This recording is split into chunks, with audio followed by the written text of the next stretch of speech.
Hey, Brett Kitchen here, and wanted to cover what is retirement success? How do you define it? Have you ever taken the time to define what that looks like? Most people have not.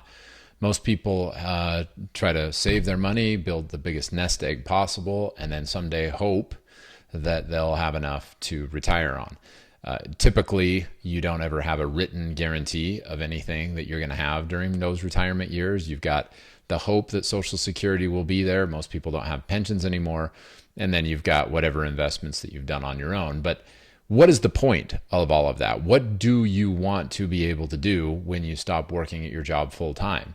For many people, it's a myriad of different things, whether that's continuing to work, traveling, seeing their kids, doing service, what maybe pursuing another hobby or another second career, whatever that happens to be.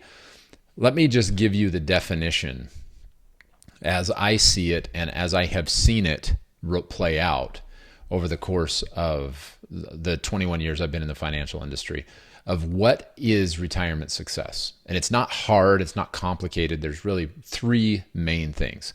Number one, retirement success is there's a physical component, there's an emotional component to it as well. And then there is a kind of a family or a duty component. And so the physical component is, can I maintain the standard of living that I'm used to and that I'm happy with throughout the rest of my life? So if I'm happy at the standard of living that I'm at right now, whatever that happens to be, wherever you live, whatever cars you drive, however much you like to travel and go out to dinner and do the things you enjoy doing, will you be happy having that cut in half?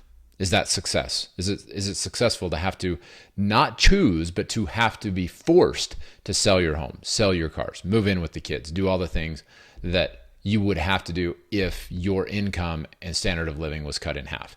That is not retirement success. That's retirement failure. So that's the physical component. Is my lifestyle one that I am happy with? Number two, the emotional component is, am I peaceful? Do I have peace of mind?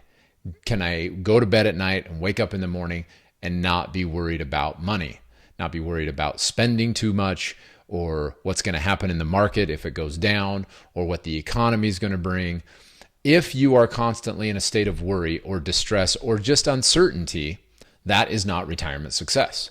Retirement success, in my definition, is having the lifestyle and then having the peace of mind knowing, because you're certain, you're guaranteed that you will keep it.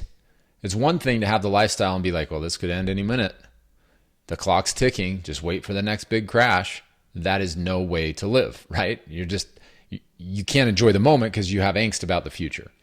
So the flip side is you don't have angst. You have certainty about the future so you can enjoy the moment that you're living in right now. And then the third is the duty to family.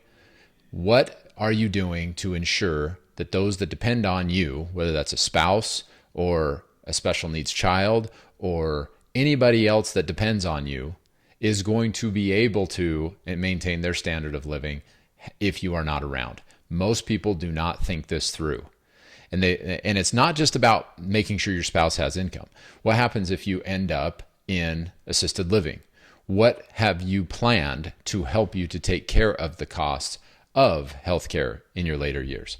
Do you want that to become a burden on your children, on your spouse, or do you want to be prepared so that you aren't imposing on them and forcing them to sacrifice what their life and their mission and their fulfillment is because you haven't done a good enough job planning for that? So those are the three elements of retirement success.